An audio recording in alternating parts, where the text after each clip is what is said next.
എന്തുകൊണ്ടാണ് ഈ മഴക്കാലത്ത് ഇത്രയധികം രോഗങ്ങൾ വരുന്നത് എന്ന് നിങ്ങൾ ചിന്തിച്ചിട്ടുണ്ടോ? കാരണം ഈ മഴക്കാലത്താണ് നമുക്ക് പല സ്ഥലങ്ങളിലും വെള്ളങ്ങൾ ഇങ്ങനെ കെട്ടിക്കിടക്കുന്നത്.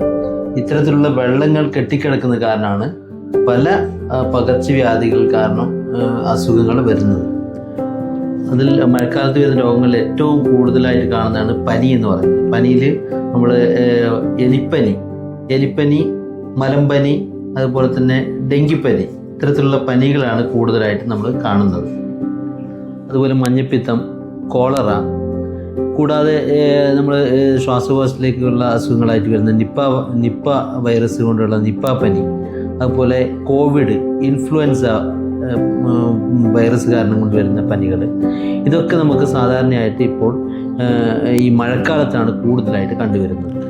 അതിശക്തമായ തലവേദന, ഛർദി, വയറിളക്കം, ശ്വാസതടസ്സത്തോട് കൂടിയിട്ടുള്ള കഠിനമായ പനി ഉണ്ടാവുകയാണെങ്കിൽ എത്രയും പെട്ടെന്ന് നിങ്ങൾ ഒരു ഡോക്ടറെ സമീപിക്കേണ്ടതാണ്.